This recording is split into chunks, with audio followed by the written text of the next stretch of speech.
अब हम आगे चलते हैं विद रिस्पेक्ट टू ये इंडिया और बांग्लादेश के बॉर्डर कन्फ्लिक्ट्स के रिस्पेक्ट में। तो इंडिया बांग्लादेश का अपना सबसे ज़्यादा लॉन्गेस्ट बॉर्डर है। पहला पॉइंट तो ये 4000 से ऊपर का ये पूरा बॉर्डर है। इसके अलावा 5 ऐसी स्टेट्स हैं जो इंडिया की बॉर्डर करती हैं बांग्लादेश के साथ, जिसमें वेस्ट बंगाल है, इधर आसाम है, मेघालय है, त्रिपुरा है, ठीक है, और इधर की तरफ जो आपका मिज़ोरम है। ये सब जो है बांग्लादेश के साथ क्या करते हैं, बॉर्डर करते हैं। बहुत ही ज़्यादा जो जोग्राफिकल टेरेन है बिल्कुल डिफ़िकल्ट है, रिवराइन स्ट्रेचेस हैं, हिल्स हैं, कहीं प्लेन्स हैं, नेचुरल ऑब्स्टेकल्स हैं। तो ये इस तरीके से क्या है कि बांग्लादेश के साथ भी एक डिस्प्यूट अराइज हो जाती है इंडिया की, अलग अलग तरीके की चैलेंजेस जो डिस्प्यूट के हैं। उसमें जो सबसे पहला है वो है इलीगल माइग्रेशन का।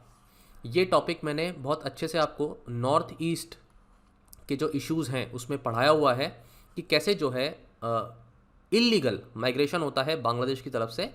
और आसाम के अंदर क्या हुआ है कि डेमोग्राफी जो है चेंज करी गई है ना। तो इसकी वजह से तो ऑब्वियसली आसाम में तो इश्यूज़ चल ही रहे हैं, we have already discuss the topic.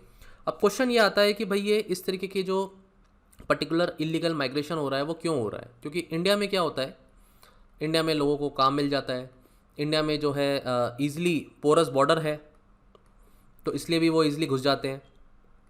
तो ये और जितने भी रीजंस हैं हम ऑलरेडी डिस्कस कर चुके हैं। नेक्स्ट है भाई टेररिज्म का, इंसर्जेंसी का। बहुत से ऐसे इंसर्जेंट ग्रुप्स हैं जो क्या करते हैं, वो इंडिया में अटैक करते हैं, लेकिन अटैक होने के बाद वो वापस से बांग्लादेश में भाग जाते हैं, और बांग्लादेश में भागने के बाद वहाँ पर जाकर ये छुप जाते हैं, फिर प्लानिंग करते हैं। टेररिज्म तो इशू है ही, ठीक है। ट्रांस बॉर्डर स्मगलिंग होती है। ये ट्रांस बॉर्डर स्मगलिंग के रीजंस बताए तो मैं आपको जल्दी से, क्योंकि अपने आप में 10 नंबर का क्वेश्चन है कि ऐसी स्मगलिंग होती ही क्यों है। तो एक पॉइंट तो हम सबको पता है कि भाई पोरस बॉर्डर है। दूसरा पॉइंट यहाँ पर आता है स्टूडेंट्स कि भाई इकोनॉमिक अपॉर्चुनिटीज़ का। ये इकोनॉमिक अपॉर्चुनिटीज़ इंडिया में मिल जाती हैं, बांग्लादेश में नहीं है। प्लस भाई पॉवर्टी है बांग्लादेश की तरफ, इधर की तरफ जो है नॉर्थ ईस्ट की तरफ पॉवर्टी है, अंडर डेवलपमेंट है इन कंपैरिजन टू इंडिया। और कैटल की स्मगलिंग होना, ये तो मैंने दिखाई दिया, ये 4th पॉइंट हो गया आपका। कैटल की स्मगलिंग होना ये बहुत ही ज़्यादा वहाँ पर, क्योंकि बीफ वगैरह खाया जाता है नॉर्थ ईस्ट में, तो ये कैटल की स्मगलिंग उस पर्पज़ के लिए हो जाती है। नारकोटिक्स 5th पॉइंट अगर आप लिखना चाहें तो नारकोटिक्स, ड्रग्स का यहाँ पर ट्रैफिकिंग होती है। काउंटरफीट करेंसी, फेक करेंसी का यहाँ पर आना जाना होता है। प्लस यहाँ पर देखिए आर्म्स की स्मगलिंग भी होती है, तो 7 पॉइंट। तो इस तरीके से जो पर्टिकुलर ट्रांस बॉर्डर स्मगलिंग हो रही है उसके ये तो रीजंस हो गए, और किस तरीके की स्मगलिंग हो रही है ये भी आपके सामने है, ठीक है स्टूडेंट्स। तो ये चैलेंजेस हैं, ये बॉर्डर चैलेंजेस हैं जो इंडिया और बांग्लादेश के बीच में हैं।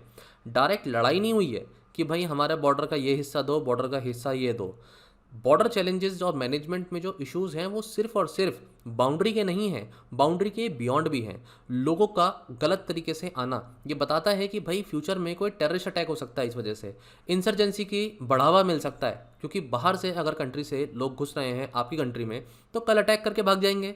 आपकी कंट्री में जो है ड्रग्स आ रहा है, इलिसिट ड्रग्स आ रहा है, कंट्री में जो है फेक करेंसी आ रही है जो आपकी इकोनॉमिक सिस्टम को पूरी तरीके से हिला सकती है। ये सब भी तो चैलेंजेस हैं, ये भी तो बॉर्डर की तरफ से हमें मैनेज करने की ज़रूरत है। तो सिर्फ ऐसा नहीं सोचना एग्जाम में कि भाई बॉर्डर पे लड़ाई हुई या नहीं हुई, आपको हर तरीके से हॉलिस्टिक वे में सोचना है स्टूडेंट्स, क्योंकि वो सारी चीज़ें फिर आप अपने एग्जाम में लिखते हैं पॉइंट्स बना करके। इसके अलावा बांग्लादेश के साथ हमारे इश्यूज़ हैं रिवर के रिस्पेक्ट में भी, जैसे कि तीस्ता रिवर ओरिजिनेट होती है ये इंडिया से, सिक्किम से ओरिजिनेट होती है और ये आगे जाती है। अब ये तीस्ता रिवर, ये देखो ये रही तीस्ता रिवर और ये आगे जाती है बांग्लादेश में। तो इसके ऊपर इंडिया में एलिगेशंस लगाए जाते हैं कि तीस्ता रिवर के पानी को कभी डाइवर्ट कर दिया जाता है, कभी कंस्ट्रक्शन ऑफ डैम्स हो जाते हैं। तो ये एक पहली रिवर है जिस पर डिस्प्यूट है। दूसरी ही रिवर फैनी रिवर। अब आपसे पूछा जाए फैनी रिवर है कहाँ पर, तो आंसर है इसका ये बांग्लादेश में जाती है, ठीक है, और त्रिपुरा में इसका ओरिजिन है, त्रिपुरा में ओरिजिन है, ठीक है। फैनी रिवर का इशू है। देन बैरक रिवर, ये सब आप ज्योग्राफी में पढ़ते हो, मैं यहाँ पर बता तो रहा हूँ लेकिन ये सब ज्योग्राफी में आप पढ़ चुके होंगे आई होप। तो बैरक रिवर पे क्या किया है इंडिया पर, इस तरीके का एलिगेशन है कि भाई इंडिया ने एक डैम क्रिएट कर दिया है बैरक रिवर पर और बैरक रिवर कहाँ से अराइज होती है? ये मणिपुर से अराइज होती है। कहाँ तक जाती है? मणिपुर से भाई मिज़ोरम जाती है, मिज़ोरम के बाद ये असम जाती है, असम से पास होती हुई ये बांग्लादेश आती है। ठीक है, ये इसका कोर्स है, ये 564 किलोमीटर्स की है और नेशनल हाईवे यहाँ वाटरवे इसमें 6 नंबर का आता है। तो इस बैरक रिवर पर ऐसा बोला जाता है इंडिया के ऊपर कि उसने जो है, इंडिया ने ये तिपाई मुख नाम का डैम कंस्ट्रक्ट किया हुआ है 1983 में। इस तरीके के इश्यूज़ यहाँ से शुरू होते हैं और फिर इंडिया पे एलिगेशन है कि इंडिया इस पानी को कंट्रोल करता है। तो खैर वो बांग्लादेश की तरफ से एलिगेशंस हैं ही। तो रिवर डिस्प्यूट में आपको इन सब चीज़ों का ध्यान रखना है कि ये सारे पॉइंट्स, एटलीस्ट सारे नहीं तो एग्जाम में 1 या 2 एग्जाम्पल तो आपको लिख करके आना ही होगा। बाकी हम इस बात को तो जानते ही हैं कि भाई पोरस बॉर्डर है, बॉर्डर इतना पोरस है कि भाई वो नाव में बैठ करके या इस तरीके से रिवराइन जो रीजन्स हैं यहाँ पर इतने छोटे छोटे आइलैंड्स हैं कि कैसे भी इंडिया में वो ईजिली घुस जाते हैं। अब आते हैं इनिशिएटिव्स की बारी। इनिशिएटिव्स में इंडिया ने क्या क्या किया हुआ है? देखो, इंडिया ने सबसे पहली बात तो बीएसएफ को, ठीक है, बीएसएफ को अवेयर करने के लिए, अवेयरनेस के लिए बीएसएफ को पहली बात तो तैनात किया और अवेयरनेस भी फैलाने की कोशिश करी है कि भाई लोकल्स को, जितने भी लोकल्स हैं उन सभी लोकल्स को थोड़ा सा अवेयर किया जाए कि भाई क्राइम को क्या करना है, हमें प्रिवेंट करना है। इसके अलावा दूसरा पॉइंट है टेक्नोलॉजिकली एडवांस सर्विलेंस। इंडिया क्या कर रहा है कि इंडिया ने कोशिश करी है इस तरीके का BOLD क्या है ये है बॉर्डर, लिखा ही हुआ है यहाँ पर देखो, border electronically dominated QRT interception technique. इस टेक्निक में क्या होता है स्टूडेंट्स? इस टेक्निक में बहुत सारे तरीके के सेंसर्स को यूज़ किया जाता है और ये सेंसर्स यूज़ करे जाते हैं अनफेंस्ड रिवराइन एरियाज में with respect to Brahmaputra and its tributaries. ठीक है, तो इस तरीके से ये सेंसर्स को यूज़ किया जाता है सर्विलेंस के लिए। तो इंडिया के रिस्पेक्ट में इंडिया ने 2017 में 18 में इस तरीके से इस प्रोजेक्ट को लॉन्च किया है और अलग अलग तरीके से इंडिया कोशिश कर रहा है इस बॉर्डर पर निगरानी रखने की। बाकी मैं थोड़ा सा आपको इसके बारे में ही बता देता हूँ कि what do you mean by comprehensive integrated border management system, right? CIBMS, इसका क्या मतलब है स्टूडेंट्स? इसमें क्या है कि इंटीग्रेट करने की कोशिश हो रही है। इंटीग्रेशन किस तरीके से इंटीग्रेशन की कोशिश हो रही है? भाई ह्यूमन रिसोर्स को और ह्यूमन रिसोर्स के साथ साथ यहाँ पर वेपन्स को और टेक्नोलॉजी को क्यों ना हम इंटीग्रेट कर दें और इंटीग्रेट करने के बाद ऐसे टेक सर्विलेंस इक्विपमेंट्स को यहाँ पर इम्प्रूव करें और कोशिश करें उसको इम्प्लीमेंट करने की। ऐसे इक्विपमेंट्स को इम्प्लीमेंट किया गया है इंडो बांग्लादेश बॉर्डर्स पर। तो 2016 में इसको कंट्री में लॉन्च किया जाता है। इसका मकसद है सर्विलेंस और एफिशिएंट कम्युनिकेशन नेटवर्क रहे। और थर्ड पॉइंट है स्टूडेंट्स, इसमें जो मोस्ट इंपॉर्टेंट पॉइंट भी हम कह सकते हैं, ये यहाँ लिख देते हैं हम कि थर्ड इंपॉर्टेंट पॉइंट वो है डाटा को स्टोर भी करने का हमारा एक इंफ्रास्ट्रक्चर होना चाहिए, राइट? इसके अलावा जैसे मैंने अभी आपको बताया कि सेंसर्स, अलग अलग तरीके के सेंसर्स यूज़ होते हैं। तो वो कैसे सेंसर्स हैं? पहली बात तो वो थर्मल इमेजिंग करेंगे, सेकेंडली वो ऑप्टिकल फाइबर जिसे हम कहेंगे, ऑप्टिकल फाइबर सेंसर्स हो गए। और तीसरा पॉइंट इसमें आप लिख सकते हैं कि भाई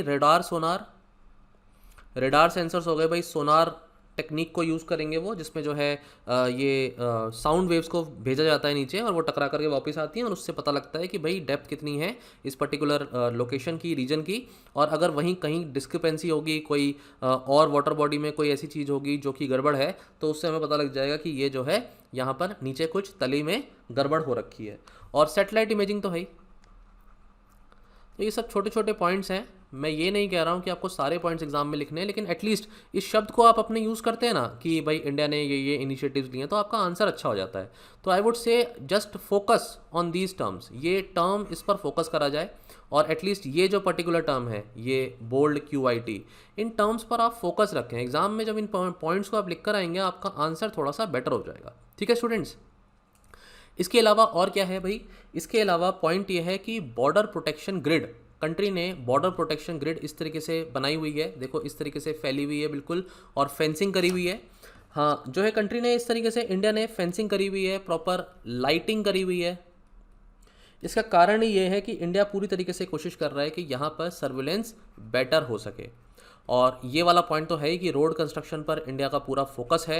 इंडिया ने इस तरीके से रोड को कंस्ट्रक्शन में पूरी तरह से अपना जो है इम्प्रूव किया है। मोर देन 3500 किलोमीटर से ज़्यादा बॉर्डर एरियाज़ में जो है पेट्रोल करने के लिए रोड्स हैं और कंस्ट्रक्शन हुआ है यहाँ पर। और बॉर्डर मैनेजमेंट डिपार्टमेंट बनाया गया है, सेपरेट डिपार्टमेंट एक तरीके से बॉर्डर मैनेजमेंट का बनाया गया है। ओवरसी करेगा डेवलपमेंट वर्क को और अपग्रेड करेगा एंट्री एंड एग्जिट पॉइंट्स को भी, एंट्री एंड एग्जिट पॉइंट्स को भी यहाँ पर चेक में लेकर आएगा। ठीक है, इसके अलावा और क्या पॉइंट्स हैं स्टूडेंट्स? इसके अलावा पॉइंट्स ये हैं कि इंडिया ने, अगर मैं आपको बताऊं तो इंडिया ने एक बायलेटरल कॉपरेशन करने के लिए आपस में इस तरीके से यूनिट्स बनाई हुई हैं कि आपस में कैसे वो एक तरीके से जो रीजन्स हैं वहाँ पे जो डिप्लोमेट्स हैं वो आपस में कम्युनिकेट करें, जो इश्यूज़ हैं उसको सॉल्व करें। बॉर्डर हाट वहाँ पर इस तरह से इकोनॉमिक अपलिफ्टमेंट भी हो लोगों का, तो ऐसे ऑर्गेनाइज करे जाएँ इवेंट्स। जो मोस्ट इंपॉर्टेंट पॉइंट है, एग्जाम में डायरेक्टली सीधे आप लिख सकते हो, वो आता है लैंड बाउंड्री एग्रीमेंट। ये 2015 का बहुत ही इंपॉर्टेंट एग्रीमेंट है। यहाँ इस एग्रीमेंट को माना जाता है कि ये लैंडमार्क एग्रीमेंट है और इंडिया और बांग्लादेश के रिलेशंस यहाँ पर बहुत अच्छे हुए हैं। इनफैक्ट ये रेटिफाई होता है as a 100th constitutional amendment act 2015 का इंडिया का, और बहुत ही इंपॉर्टेंट है। क्या हुआ इसमें? इसमें एनक्लेव्स एक्सचेंज हुए हैं। अब आपको सुनने में लगेगा एनक्लेव्स क्या होता है। देखो, एनक्लेव एक रीजन है, एक ऐसा पीस ऑफ लैंड है जो एक कंट्री के अंदर है लेकिन दूसरी टेरिटरी को बिलोंग करता है। ऐसे बहुत से रीजन होंगे ना जो जहाँ पर जो है बांग्लादेश कम्युनिटी, जो मुस्लिम्स हैं बांग्लादेश के रिस्पेक्ट में, जहाँ पर जो बांग्लादेश के ज़्यादा क्लोज प्रॉक्सिमिटी में पाए जाते हैं, वो रीजन जो हैं आते तो इंडिया के अंदर हैं लेकिन वो बांग्लादेश के अंदर जाना चाहते हैं, या वो बांग्लादेश के अंदर आने चाहिए थे जब इस तरीके से बाउंड्री सेट हुई। ऐसे ही 51 एनक्लेव्स बांग्लादेश के पास थे जो इंडिया के अंदर आने चाहिए थे लेकिन वो बांग्लादेश के पास चले गए। अब ऐसे में अगर बाउंड्री को सिंप्लीफाई कर लिया जाए और इसमें ज़्यादा टेंशन नहीं हो, तो क्यों ना इन एनक्लेव्स को एक्सचेंज कर लेते हैं। एक्सचेंज करने से होगा ये कि जो बॉर्डर है एक तो सिंपल हो जाएगा, ऊपर से लोगों की जहाँ इच्छा है जहाँ जाने की वो वहाँ चले जाएंगे और ईजिली मैनेज भी हो पाएगा, एडमिनिस्ट्रेशन भी हो पाएगा। तो 2015 के अकॉर्डिंगली, जो एक्ट के अकॉर्डिंगली, ये जो एग्रीमेंट था इसके अकॉर्डिंगली 111 एनक्लेव ऐसे थे जो इंडिया ने बांग्लादेश को दे दिए और 51 एनक्लेव ऐसे थे जो इंडिया के पास आए। इसमें बहुत सी पॉपुलेशन है जिनका अदल बदल हुई और बहुत सा जो रीजन भी है, लैंड एरिया, वो भी एक दूसरी कंट्री को दिया गया। इससे बहुत सी प्रॉब्लम थी बॉर्डर की, वो सॉल्व हो गई। वो बात दूसरी है कि इश्यूज़ हुए कि भाई इंडिया की तरफ से ज़्यादा लैंड गई, बांग्लादेश की तरफ से जो लैंड इंडिया को मिली वो कम मिली, लोग भी कम मिले, लेकिन वो सेकेंडरी है क्योंकि इस तरीके का एग्रीमेंट ये 2015 में पहली बार नहीं हुआ। इसकी बातचीत तो 1974 से शुरू हो गई थी। इनफैक्ट 2011 में तो आप देखिए कि यहाँ पे प्रोटोकॉल एक साइन हुआ था जो हमारे फॉर्मर पीएम थे मनमोहन सिंह जी और शेख हसीना, इनके बीच में, जो आपके जो बांग्लादेश की जो एक लीडर हैं, बड़ी लीडर हैं, पीएम है वहाँ की, उनके बीच में ये साइन होता है कि भाई 2011 में ये आपस में इस तरह से एक्सचेंज करेंगे, स्वैप करेंगे।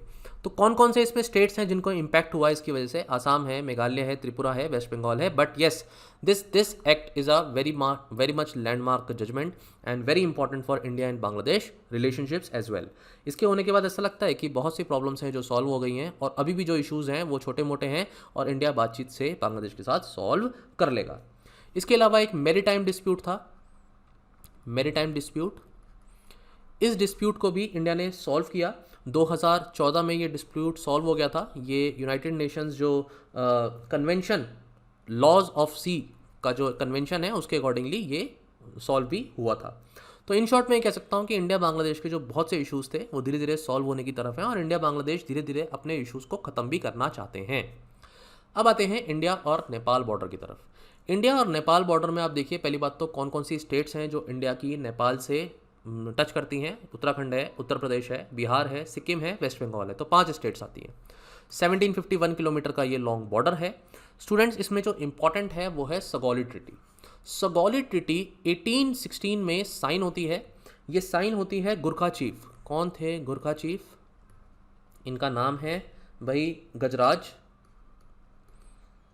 है ना, गुरु गजराज, और ये ईस्ट इंडिया कंपनी के बीच में साइन होती है स्टूडेंट्स।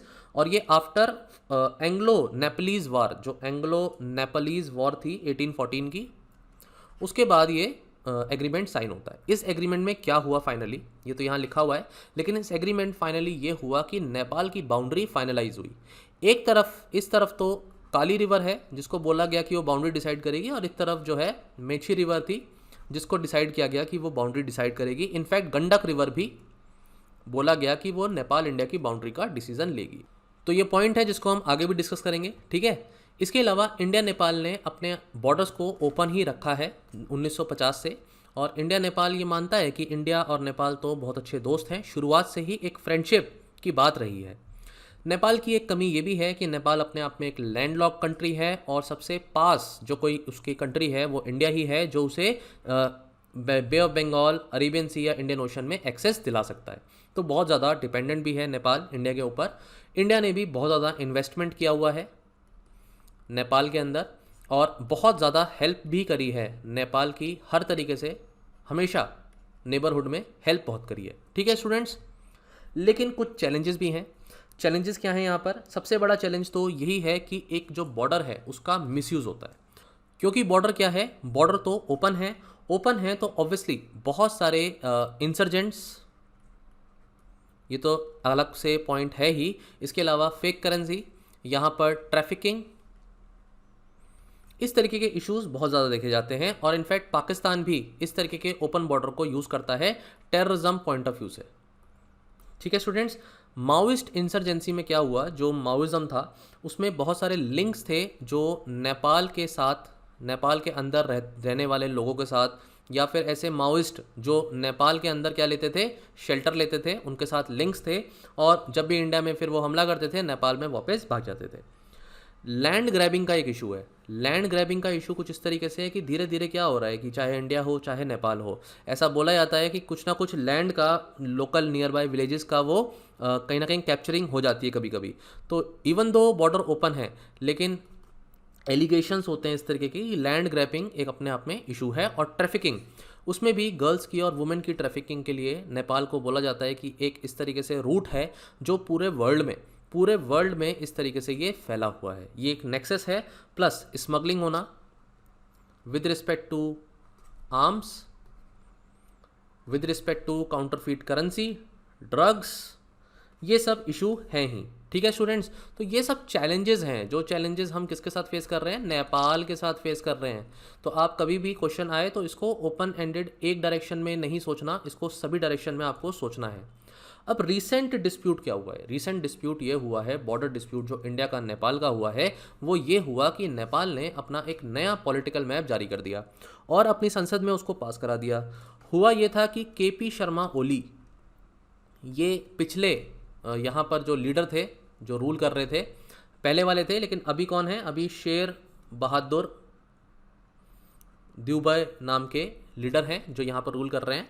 तो ये जो पर्टिकुलर लीडर थे, इनके लिए कहा जाता है केपी शर्मा ओली कि ये भाई प्रो थे टुवर्ड्स चाइनीज़, और चाइनीज़ गवर्नमेंट की तरफ से इनको बहुत ज़्यादा सपोर्ट थी, और चाइनीज़ की तरफ से यहाँ पर ये भी कहते हैं कि नेपाल में बहुत इन्वेस्टमेंट वगैरह भी हुआ है। तो खैर हम उसके एग्ज़ाम में हम डायरेक्टली नहीं लिख सकते चीज़ों को, लेकिन डेफिनेटली ये अंडरस्टैंडिंग के लिए आपको समझना पड़ेगा कि ऐसा क्यों हुआ कि केपी शर्मा ओली की जो पॉलिसीज़ थी वो पॉलिसीज़ कुछ इंडिया के अगेंस्ट थी। उसमें एक सबसे बड़ा पॉइंट था नया पॉलिटिकल मैप जारी कर देना। अब उस पॉलिटिकल मैप में हुआ क्या, हुआ ये कि जो उत्तराखंड का रीजन है, उत्तराखंड का ये रीजन जिसमें लिम्पाधुरिया, काला पानी और लेपू लेक ऐसे रीजन्स हैं, इसको नेपाल ने क्लेम कर लिया।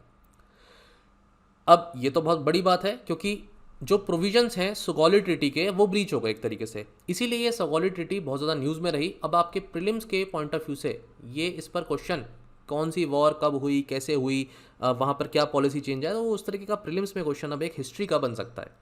तो ऐसे ही क्वेश्चन पूछे जाते हैं, जो चीज़ न्यूज़ में होती है उसको एक उस फैक्ट को पूछ लिया जाता है दूसरी फॉर्म में। तो प्लीज़ बी फोकस्ड, उस तरह से हमें एग्जाम को प्रिपेयर भी करना होता है स्टूडेंट्स। तो सुगौली ट्रीटी के हिसाब से तो नेपाल सिक्किम को खो चुका था, कुमाऊं गढ़वाल रीजन को खो चुका था, in fact western Terai region flat area को भी खो चुका था, राइट, और गोरखा एम्पायर कुछ इतना सा रह गया। अब लेकिन इस तरीके से जब मैप को चेंज किया है तो वो तो एक बड़ा कंटेंशन बनी गया। सुगौली ट्रीटी कहती है कि रिवर मेची इसका ईस्टर्न बॉर्डर रहेगा, ठीक है। और रिवर काली, जिसे इंडिया महाकाली, जो इसे इंडिया में काली बोला जाता है, महाकाली नेपाल में बोला जाता है, जो डिमार्केट करती है नॉर्दर्न वेस्टर्न बॉर्डर को, इसको पर्टिकुलरली बोला गया कि ये डिमार्केशन का पॉइंट रहेगा। और गंडक रिवर भी इंटरनेशनल बाउंड्री की तरह यूज़ करी जाएगी, यहाँ पर नीचे की तरफ गंडक रिवर भी बाउंड्री की तरह यूज़ करी जाएगी, ये रही है ना। तो इसे यूज़ करेंगे इंडिया नेपाल की बाउंड्री के लिए। अब लेकिन ये इस तरीके से मैप में चेंज करना, ये तो एक बहुत बड़ा इशू हो गया, क्योंकि इंडिया का स्टैंड क्या है? इंडिया का स्टैंड ये है कि देखो भाई, ये जो पर्टिकुलर काली रिवर है, इसके ओरिजिन के रिस्पेक्ट में ये कन्फ्लिक्ट है, और इंडिया इसका ओरिजिन मानता है बिलो दिस लेपुलेक पास। लेपुलेक पास है यहाँ पर, और इस पास के नीचे की तरफ से इंडिया मानता है कि इसका ओरिजिन है, और इसलिए अब हम ये कह सकते हैं कि ये पर्टिकुलर रीजन जो है ये इंडिया का ही है। प्लस इंडिया ने तो हमेशा से ही इस पर एडमिनिस्ट्रेशन किया है, रेवेन्यू रिकॉर्ड्स भी उठा करके देख लो तो 19वीं सेंचुरी से काला पानी तो हमेशा ही इंडिया की तरफ था। आप ये देख सकते हैं इस मैप में, लेपुलेक पास है, ये हाईएस्ट पॉइंट है, बाकी काला पानी जो है ये इस पर्टिकुलर पॉइंट ऑफ व्यू जगह पर है। Nepal has 2 try junctions with India and China, जिसमें एक डिस्प्यूट हुआ है लेपुलेक इन काला पानी, जो बॉर्डर करता है नेपाल और उत्तराखंड के रिस्पेक्ट में। ये न्यूज़ की कटिंग है न्यूज़पेपर की, जिसमें सगौली टिटी के बारे में लिखा हुआ है कि काली रिवर की बाउंड्री और काली रिवर के ओरिजिन पर ये कन्फ्लिक्ट है। नेपाल क्लेम करता है कि रिवर जो है काला पानी वेस्ट, यहाँ से ओरिजिन होती है इसकी, और इसकी वजह से नेपाल के अंदर ये आ जाती है पर्टिकुलर रीजन, क्योंकि काली रिवर ही बाउंड्री है।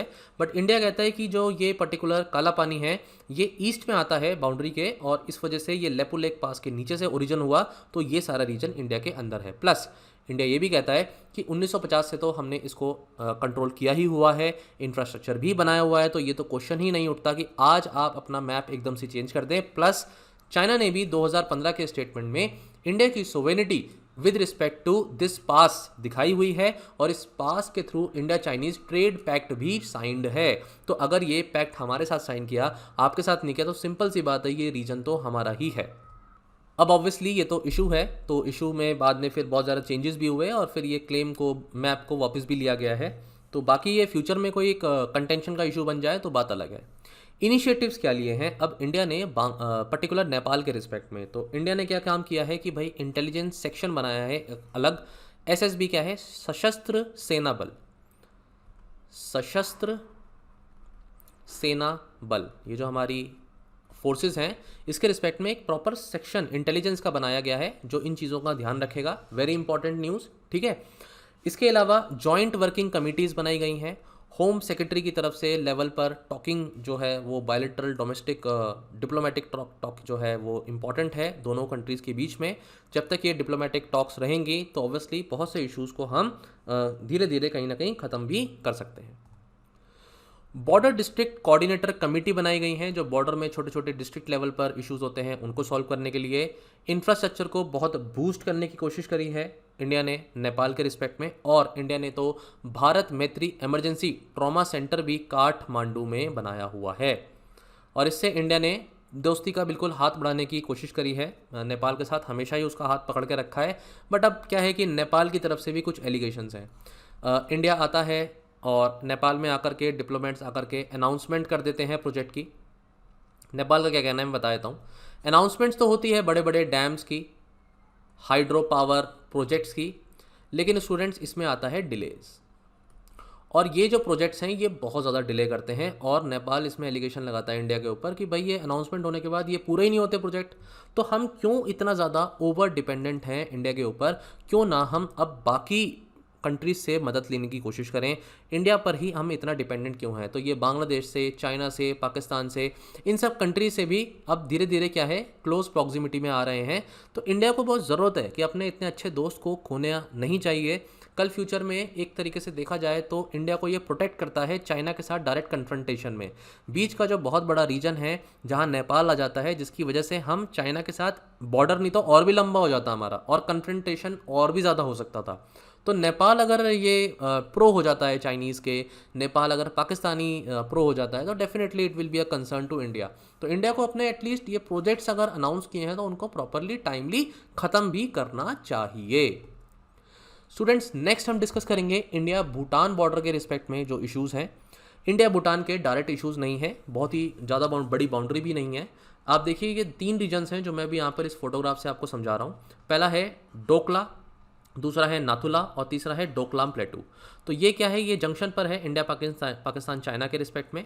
नाथुला जो है इंडिया चाइना बॉर्डर पर है, ठीक है। इसमें जो थोड़ा बहुत कन्फ्लिक्ट था वो हमने देखे हैं, लेकिन ये जो डोकलाम प्लेटू है ये डायरेक्टली भूटान टेरिटरी के अंदर है। इसमें जो है चाइना ने एलिज किया है कि इंडिया के ट्रूप जो है यहाँ आते हैं, कंस्ट्रक्शन जो है हमारा चल रहा था उसको रोका है, और डोकलाम का पूरा इशू भी हुआ।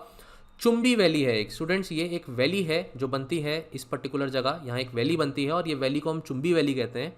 ये वैली भी बहुत ज़्यादा इंपॉर्टेंट है, इंडिया के पॉइंट ऑफ व्यू से ये बहुत इंपॉर्टेंट है, क्योंकि अगर यहाँ पर आ जाता है चाइना और आकर के बैठ जाता है तो चिकन नेक पर ये पूरी तरीके से कंट्रोल कर लेगा। तो ऐसे में बाउंड्री जो है डिमार्केटेड है इंडिया और भूटान की बहुत अच्छे से। बस कुछ ट्राई जंक्शन पॉइंट्स हैं चाइना के साथ जहां पर प्रॉपर डिमार्केशन अभी भी थोड़ा सा इशू का है, और ये प्रोसेस ऑफ डिमार्केशन आराम से शुरू हो गया था इंडिया भूटान का 1961 से ही, आराम से इंडिया 2006 तक इसको कंप्लीट भी कर चुका है। तो डायरेक्ट भूटान के साथ अपने कोई बॉर्डर डिस्प्यूट्स एज सच नहीं है। इंडिया की बाउंड्री भूटान के साथ ओपन बाउंड्री है बिल्कुल नेपाल की तरह, और इंडिया की एक फ्रेंडशिप ट्रीटी भी है भूटान के साथ जो कि 2007 में वापस से रीनेगोशिएट भी हुई है। रिसेंटली ट्राई जंक्शन डिस्प्यूट मैंने ऑलरेडी एक्सप्लेन कर ही दिया है आपको, तो आप देख सकते हो कि भाई ये तो भाई इंडिया का पूरा ये आपका क्या है बॉर्डर है, ये तो डिमार्केटेड है ही, लेकिन ये जो पर्टिकुलर रेड कलर की बाउंड्री है ये चाइना का बॉर्डर है, ठीक है, ये चाइना का बॉर्डर है। अब बीच का आ गया क्वेश्चन मार्क, ये डिस्प्यूटेड है और ये चुम्बी वैली का रीजन है, ठीक है स्टूडेंट्स। चैलेंजेस, कुछ ऐसे चैलेंजेस जरूर हैं जहाँ पर इंसर्जेंसी देखी गई है कि भाई बोडो ग्रुप के मेंबर्स, उल्फा ग्रुप के members, United liberation front force के जो मेंबर्स हैं ये आते हैं और जो है किस तरीके से इन्होंने कैंप्स अपने लगा रखे थे पूरे बॉर्डर पर, इंडिया में अटैक करके भाग जाते थे।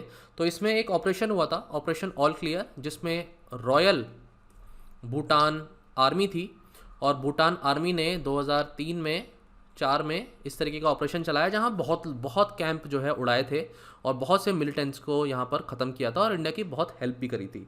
तो ये तो चैलेंज ना हो करके हम कहेंगे ये तो पॉजिटिव पॉइंट था, लेकिन चैलेंज क्या है, चैलेंज है बॉर्डर पर इस तरीके से टेररिस्ट इंसर्जेंट्स का होना, स्मगलिंग रूट बन जाते हैं, ट्रैफिकिंग रूट बन जाते हैं। इसके तरफ से तो इंडिया क्या, बांग्लादेश भी और भूटान दोनों तीनों कंट्रीज़ आपस में सब मिलकर के परेशान है, क्योंकि जो गवर्नमेंट है वो इन चीज़ों को अभी भी रोकने में सक्षम नहीं हुई है।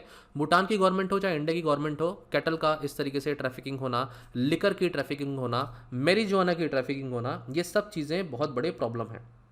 इनफैक्ट आपको ये बात तो पता ही है कि ये पूरा का पूरा नॉर्थ ईस्ट ही ड्रग्स के रिस्पेक्ट में तो एक क्वेश्चन मार्क में आता है। इसका रीज़न है गोल्डन ट्राइंगल। गोल्डन ट्राइंगल आप कहाँ पढ़ते हो, गोल्डन ट्राइंगल आपको पहले भी पढ़ाया हुआ है कि कैसे लाओस, यहाँ पर थाईलैंड, और ये जो तीसरा हो गया म्यांमार, ये तीनों के तीनों कंट्रीज़ मिलकर के एक ऐसा रीजन बनाते हैं जहाँ पर बहुत ज़्यादा ओपियम उगता है, और उसके लिए ट्रैफिकिंग रूट में इंडिया भी आ जाता है बीच में। तो म्यांमार के रिस्पेक्ट में अभी हम पढ़ने वाले हैं इश्यूज़, उसमें ये इश्यूज़ दोबारा से पढ़ेंगे, लेकिन आपको ये पता होना चाहिए नॉर्थ ईस्ट की स्टेट्स हों या फिर इस तरह से भूटान या फिर यहाँ पर इंडिया है, ये सभी इस चीज़ों से परेशान हैं। स्टूडेंट्स, फ्री मूवमेंट है पीपल का, व्हीकल का, इस तरीके से आपका जो है ये हम कह रहे हैं कि भाई चैलेंज है। क्यों चैलेंज है, क्योंकि एक आपको पता है BBIN नाम से क्या है एक एग्रीमेंट है। अब इस एग्रीमेंट में क्या है स्टूडेंट्स, भूटान के कंसर्न्स हैं।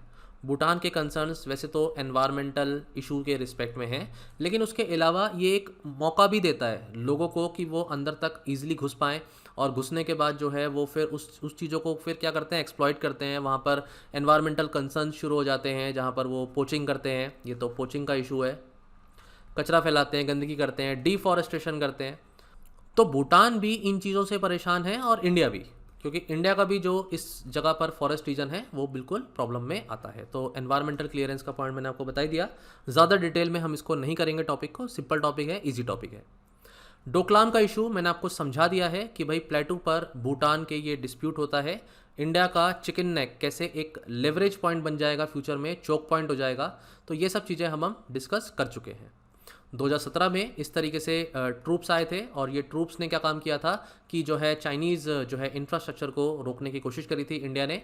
और ये देखो ये न्यू चाइनीज़ ट्रैक्ट आपको दिख रहा है 1 किलोमीटर का, और चाइना ने क्या काम किया था कि यहाँ पर ये जो पर्टिकुलर पूरा रीजन है यहाँ से लेके आपको मैं अगर मैप में दिखाऊं, ये रीजन पूरा इस जगह यहाँ पर इन्होंने पूरा इंफ्रास्ट्रक्चर बनाने की अपनी कोशिश करी थी।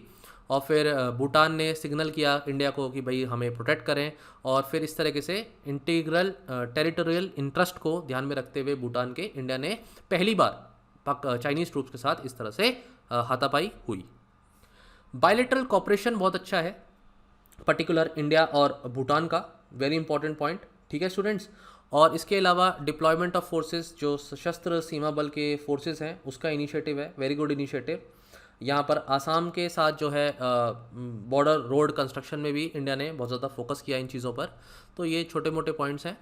डिस्ट्रिक्ट मैनेजमेंट मीटिंग्स होंगी, मैकेनिज़्म होगा, हाइड्रो पावर प्रोजेक्ट में डिप्लोमेसी रहेगी, ये सारे पॉइंट्स हैं जो आपको यहाँ पर आप लिख सकते हो। और रोड कंस्ट्रक्शन इंडिया ने बहुत अच्छा किया है। BBIN प्रोजेक्ट में भूटान नहीं है अभी, लेकिन फ्यूचर में डेफिनेटली उसको देखा जाता है। इसमें बांग्लादेश, नेपाल और इंडिया इस एग्रीमेंट में बुरी तरीके से इसको आगे ले जा चुके हैं, इस एग्रीमेंट को।